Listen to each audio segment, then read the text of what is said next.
আসসালামু আলাইকুম। পৃথিবীর আয়না ইউটিউব চ্যানেলে আপনাদের স্বাগত। আমরা হযরত আলী রাদিয়াল্লাহু তাআলা আনহু এর জীবনে ঘটে যাওয়া কিছু সত্য ঘটনা বর্ণনা করছিলাম। আজকে এর 22তম পর্ব। একদিন আলী রাদিয়াল্লাহু তাআলা আনহু ক্ষুধার্ত অবস্থায় বের হলেন। শীতে তার অঙ্গ প্রত্যঙ্গ কাঁপছিল।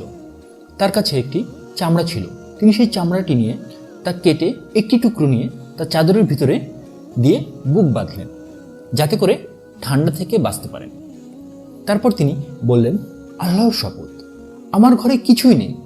যদি রাসূল সাল্লাল্লাহু আলাইহি সাল্লামের ঘরে কিছু থাকতো তবে অবশ্যই তিনি আমার জন্য কিছু পাঠাতেন। তারপর তিনি মদিনার শেষ সীমানার দিকে পা বাড়ালেন। তিনি শীতের কাঁপন ও ক্ষুধার যাতনা নিয়ে চলছিলেন। চলার সময় এক ইহুদি তাকে তার বাগানের দেওয়ালের ফাঁক দিয়ে দেখতে পেল। সে বলল, এই বেদুইন, তোমার কি হয়েছে? তিনি বললেন, আমার খুব শীত লাগছে ও ক্ষুধা লেগেছে। তখন ইহুদি বলল, তুমি কি আমাকে পানি এনে দিবে? প্রতি বালতি পানি একটি খেজুরের বিনিময়ে। তিনি বললেন, হ্যাঁ। তিনি রাজি হওয়ায় ইহুদি বাগানের দরজা খুলে দিল। তিনি বাগানে প্রবেশ করে বালতি ভরে পানি আনতে লাগলেন। প্রত্যেক বালতি পানি আনার পর ইহুদি তাকে একটি করে খেজুর দিত। এভাবে খেজুর নিতে নিতে তার হাত ভরে গেল। তখন আলী রাদিয়াল্লাহু তাআলা আনহু বললেন, এখন আমার যথেষ্ট হয়েছে। তিনি খেজুরগুলো খেয়ে সামান্য পানি পান করলেন। তারপর তিনি নবী সাল্লাল্লাহু আলাইহি সাল্লামের কাছে গেলেন।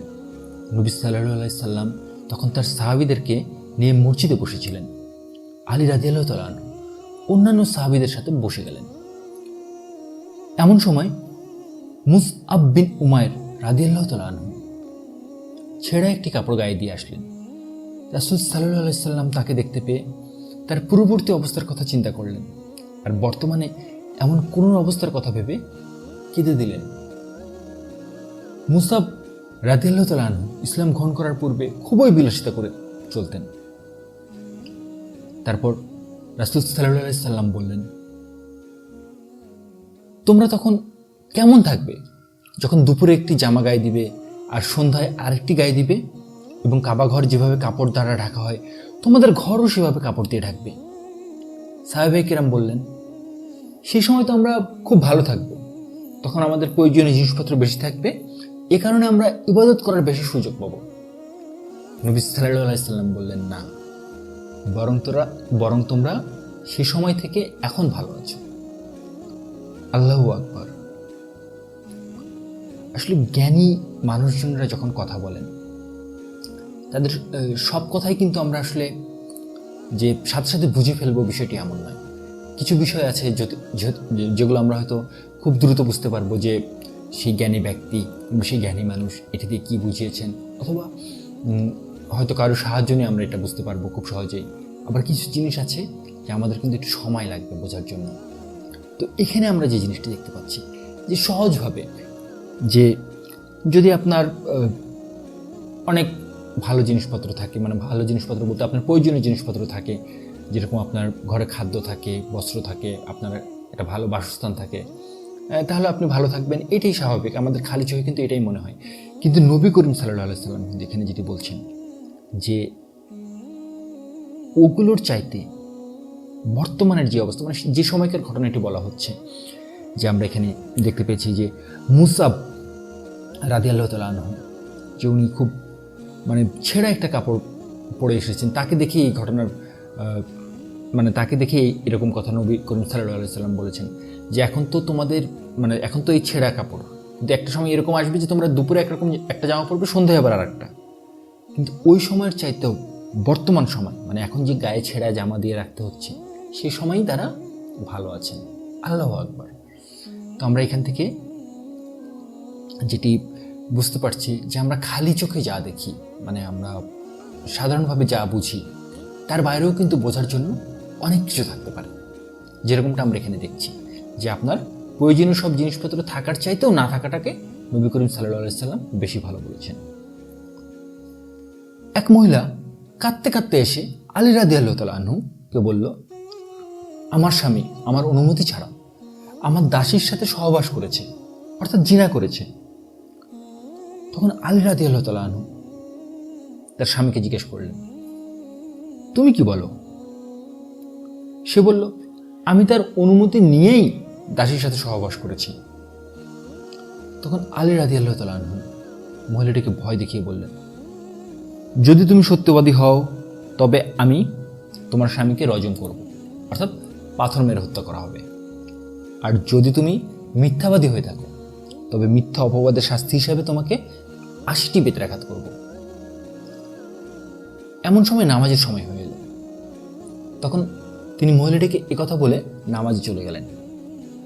এদিকে মহিলাটি বিষয়টি নিয়ে চিন্তায় পড়ে গেল। দুই দিকেই বিপদ। যদি সে নিজেকে সত্যবাদী সাব্যস্ত করে তবে তার স্বামী মারা যাবে, আর যদি সে নিজেকে মিথ্যাবাদী সাব্যস্ত করে তবে তাকে 80 বেত্রাঘাত খেতে হবে। মহিলাটি কোনো দিশা না পেয়ে পালিয়ে গেল। নামাজ শেষে আলী রাদিয়াল্লাহু তাআলা আনহু মহিলাটিকে পাননি, কিন্তু না পেয়ে তিনি তার সম্পর্কে জিজ্ঞেসও করেননি। সুপ্রিয় দর্শক, এখানে আলী রাদিয়াল্লাহু তাআলা আনহু মহিলাটিকে মিথ্যা অপবাদ দিতে দেখে ভয় দেখিয়ে এই শাস্তির কথা বলেছেন। তবে বিচারটির রায় এর থেকে একটু ভিন্ন। অর্থাৎ আমরা যেটি বুঝতে পারছি যে এখানে এই ঘটনায় যেটা হয়েছে, যেরকমটি রায়ের কথা বলা হয়েছে, এর চাইতেও বিচারিক রায়টি একটু ভিন্ন হবে।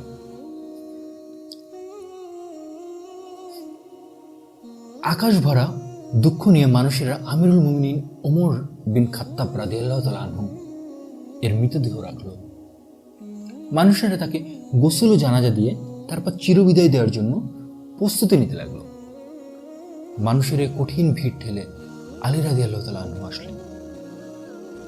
তিনি তার জন্য আল্লাহর কাছে রহমতের দোয়া করলেন। তার চোখে অশ্রু ঝরছিল। তারপর তিনি খাটের কিনারা ধরে বললেন, আপনার আমল ব্যতীত আর কারো আমল নিয়ে আমি আল্লাহর সাথে সাক্ষাৎ করা পছন্দ করি না। আমার ধারণা আল্লাহ তাআলা অবশ্যই আপনাকে আপনার দুই সাথীর সাথে রাখবেন। এটা এই কারণে বলছি যে আমি রাসূল সাল্লাল্লাহু আলাইহি ওয়াসাল্লামকে বলতে শুনতাম, তিনি বলতেন, আমি আবু বকর ও ওমর গিয়েছি, আমি আবু বকর ও ওমর এসেছি। আলী রাদিয়াল্লাহু তাআলা আনহু যখন রাতে নামাজ আদায় করছিলেন, ঠিক তখন আস্তার আন নাকবি বললেন, ভোর রাতে সেহরি খেয়ে সারাদিন রোজা রাখা অনেক কষ্টকর। আলী রাদিয়াল্লাহু তাআলা আনহু নামাজ শেষ করে বললেন, আস্তার, আখিরাতের সফর তো অনেক দীর্ঘ। অর্থাৎ এটি দ্বারা উনি আসলে যেটি বোঝাতে চেয়েছেন সেটি এমন হতে পারে যে আখিরাতের শাস্তি থেকে, মানে আখিরাতের যে শাস্তি সেটা তো আরো অধিক কষ্টকর, এবং এটা তো খুবই দীর্ঘ একটা পথ। আখিরাতের শুরু আছে, শেষ নেই। আলী রাদিয়াল্লাহু তাআলা আনহু কুমাইল বিন জিয়াদকে নিয়ে কবরস্থানের উদ্দেশ্যে বের হলেন। তারপর তিনি পরিপক্ক একটি গাছের নিচে বসলেন। তিনি বললেন, কুমাইল, স্মরণীয় কথার মধ্যে স্মরণ রাখার মতো কথা। মানুষ তিন ধরনের: আল্লাহওয়ালা আলেম, নাজাতের পথের ছাত্র, বর্বর জনগোষ্ঠী। বর্বর জনগোষ্ঠীরা তাদেরকে যেদিকে আহ্বান করা হয় সেদিকেই ছুটে যায়, বাতাস যেদিকে যায় সেদিকেই তারা কাত হয়ে যায়। তারা ইলমের নূর দ্বারা আলোকিত হয় না এবং কোনো দৃঢ়তার পথ অবলম্বন করে না। ইলম সম্পদ থেকে অধিক মূল্যবান। ইলম তোমাকে ভাড়া দিবে, আর সম্পদকে তোমার ভাড়া দিতে হবে। ইলম আমল ও ব্যয় করার দ্বারা বৃদ্ধি পায়, অর্থাৎ আমল করার দ্বারা ও পাঠদান করার দ্বারা ইলম বৃদ্ধি পায়, আর সম্পদ কমে যায়। সম্পদের মালিক মরে যায়, ইলমের অধিকারী মরে না। তারা যুগ যুগ ধরে থাকে। চোখের দৃষ্টিতে তারা হারিয়ে গেলেও মনের ভেতরে থেকে যায়। আলহামদুলিল্লাহ, এই ছোট্ট একটি ঘটনায় আমরা কিন্তু চমৎকার কিছু তথ্য পেয়েছি, চমৎকার কিছু জ্ঞান সম্পর্কে জেনেছি। সেটি কি? যে মানুষ তিন ধরনের, মানে মানুষকে হয়তো অনেকভাবে ভাগ করা যেতে পারে। তো এগুলোর ভিতরে একটি বিষয়, একটি ভাগ এরকম হতে পারে, সেটি হলো যে মানুষ তিন ধরনের। এক নম্বর হলো আল্লাহওয়ালা আলেম, নাজাতের পথের ছাত্র এবং সর্বশেষ যেটি সেটা হলো বর্বর জনগোষ্ঠী। তো এখানে আলী রাদিয়াল্লাহু তাআলা আনহু কিন্তু এই বর্বর জনগোষ্ঠী নিয়ে কিছু কথা বলেছেন। এখন আমাদের মিলিয়ে দেখতে হবে যে আমরা কিসের ভিতর পড়েছি। মানে আমরা মানুষের যে 3 ধরনের কথা আলী রাদিয়াল্লাহু তাআলা আনহু বললেন, যে আল্লাহওয়ালা আলেম, নাজাতের পথের ছাত্র, আর হলো বর্বর জনগোষ্ঠী। এখন এই ঘটনা থেকে আমাদেরকে মিলিয়ে দেখতে হবে আসলে আমরা কিসের ভিতর আছি। তো দেখি যে আমরা স্বাভাবিকভাবে বুঝতে পারছি যে প্রথম যে দুটি বৈশিষ্ট্য, যে আল্লাহওয়ালা আলেম এবং নাজাতের পথের ছাত্র, এই দুটি কিন্তু বেশ চমৎকার দুটি বৈশিষ্ট্য। তবে শেষের যেটি মানে বর্বর জনগোষ্ঠী, সেই বর্বর জনগোষ্ঠী নিয়ে আলী রাদিয়াল্লাহু তাআলা কি বলছেন, যে তাদেরকে যেদিকে আহ্বান করা হয় সেদিকেই তারা ছুটে যায়, বাতাস যেদিকে যায় সেদিকেই তারা কাত হয়ে যায়। অর্থাৎ যে যেমনটা বলছে সেদিকেই ঝুঁকে যাওয়া, যে নিজের ব্যাপারে দৃঢ় না থাকা, যে একটা বিষয়ে আমি দৃঢ়, কীরকম দৃঢ় হলাম, যে হ্যাঁ আমি 5 ওয়াক্ত নামাজ মসজিদে গিয়ে পড়ি, এই বিষয়ে আমি দৃঢ় হলাম। কিন্তু বর্বর যে জনগোষ্ঠীর কথা বলা হচ্ছে, তারা কিন্তু এরকম কোনো বিষয়ে দৃঢ় হতে পারে না। যে সে হয়তো যাচ্ছে, নামাজেও যাচ্ছে, হয়তো 5 দিন 7 দিন হয়তো মসজিদেও গেল একটানা, এরপরে আবার অন্য কেউ কিছু বললো, সে তখন আবার আরেক দিকে চলে গেল। এই যে এদেরকে বর্বর জনগোষ্ঠী বলা হচ্ছে। আমি আসলে নামাজের উদাহরণটা দিলাম এখানে যেন সহজভাবে বিষয়টি অনুধাবন করা যেতে পারে। তো এর কিন্তু অন্য কোনো কিছু হতে পারে, যে তাদেরকে যেদিকে আহ্বান করা যায় তারা সেদিকেই ছুটে যায়, মানে বাতাস যেদিকে যায় তারা সেদিকেই কাত হয়ে যায়। মানে বিষয়টা এরকম যে তাদের কোনো নিজস্বতা যে থাকার একটা বিষয় সেটি নেই, এমনটি এখানে বলা হয়েছে। আর আরেকটি কথা যেটা বলা হয়েছে সেটা হলো সম্পদের চেয়ে জ্ঞান বেশি দামি, কারণ সম্পদকে তো পাহারা দিয়ে রাখতে হয়, আর সেই জ্ঞান আপনাকে পাহারা দিয়ে রাখবে, মানে ইলম আপনাকে পাহারা দিয়ে রাখবে। দেখুন কত চমৎকার কথা। আর একটি বিষয় সেটা হলো যে সম্পদ যদি আপনি দান করেন সেটি কিন্তু কমে যাবে, কিন্তু ইলম এটা আপনি যত দান করবেন সেটি কিন্তু কমবে না। আল্লাহু আকবার।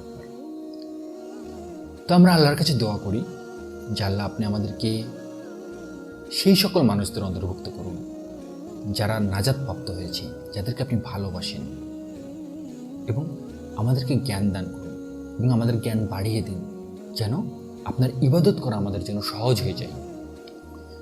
আলহামদুলিল্লাহ, আজকের মতো ঘটনা এই পর্যন্তই। এরকম আরও ঘটনা জানার জন্য এবং শোনার জন্য আমাদের সাথেই থাকুন। ধন্যবাদ।